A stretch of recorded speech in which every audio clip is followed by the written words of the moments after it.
আসসালামু আলাইকুম। চিংড়ি মাছ ভুনা ছোট বড় সবার খুবই প্রিয়। আর তা যদি হয় দুর্দান্ত স্বাদের, তাহলে তো আর কথাই নেই। এভাবে চিংড়ি মাছটা করলে পোলাও বা সাদা ভাতের সাথে খুবই মজা লাগে খেতে। তো চিংড়ি মাছের জন্য রেডি করার জন্য এখানে আমি প্যানে তেল দিয়ে দিলাম। দিয়ে এখানে আমি হাফ কাপ পরিমাণ পেঁয়াজ কুচি দিয়ে কিছুক্ষণ নেড়েচেড়ে ভেজে এটার সাথে আমি চিংড়ি মাছগুলা দিব। চিংড়ি মাছগুলো দিয়ে একটু নেড়ে ছেড়ে ভেজে এখানে আমি কিছু শুকনা মরিচ কেটে দিব চিকন চিকন করে, এতে করে খুব সুন্দর একটা ফ্লেভার আসবে। এই পর্যায়ে আমি এখানে একটু নেড়ে ছেড়ে এখানে দিয়ে দিচ্ছি একটু লবণ আর একটু হলুদের গুঁড়া দিয়ে চিংড়ি মাছগুলোকে আমি একটু ভেজে নিব।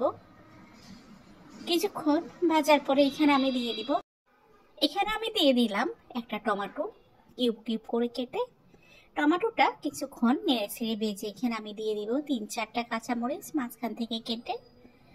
কিছুক্ষণ আবার ভেজে এখানে আমি হাফ চা চামচ পরিমাণ রসুন বাটা, ধনিয়া প্লাস জিরা গুঁড়া হাফ চা চামচ, সাথে দিয়ে দিলাম হাফ চা চামচ মরিচের গুঁড়া, ঝালটা আপনাদের পছন্দ অনুযায়ী আপনারা অ্যাড করবেন।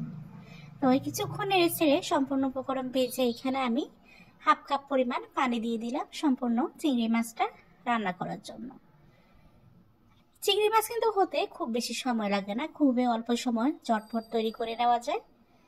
তো চিংড়ি মাছগুলোকে আমি খুব ভালোভাবে নেড়ে ছেড়ে রান্নাটা কমপ্লিট করে নিচ্ছি।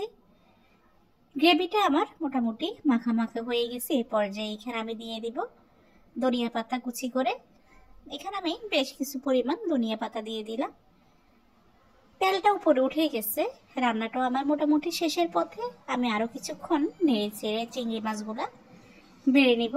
আর কালারটা দেখেন খুবই লোভনীয়, আর খেতেও মাশাআল্লাহ আলহামদুলিল্লাহ খুবই মজা ছিল। চিংড়ি মাছগুলো কিন্তু আজকেই আনা, একদম ফ্রেশের কারণে আরো বেশি মজা লাগছে খেতে। তো এই যে তৈরি হয়ে গেল আমার চমৎকার স্বাদের চিংড়ি মাছের বোনা রেসিপি। আমি এখন একটা বাটিতে বেড়ে নিচ্ছি, আপনাদেরকে দেখাচ্ছে কতটা লোভনীয় চিংড়ি মাছের আজকের রেসিপিটা তৈরি করছি আমি। এরকম একটু চিংড়ি মাছ ভাজা থাকলে অন্য কোনো তরকারির আর প্রয়োজন হয় না, খুব আরামসে খেয়ে নেওয়া যাবে এক প্লেট ভাত অনায়াসে। তো এই যে তৈরি হয়ে গেল আমার খুবই মজার চিংড়ি মাছ ভুনার রেসিপি। আশা করি আপনাদের কাছে ভালো লাগবে আমার আজকের রেসিপিটা দেখে। আজকের জন্য বিদায় নিচ্ছি। আল্লাহ হাফেজ। আসসালামু আলাইকুম ওয়া রাহমাতুল্লাহ।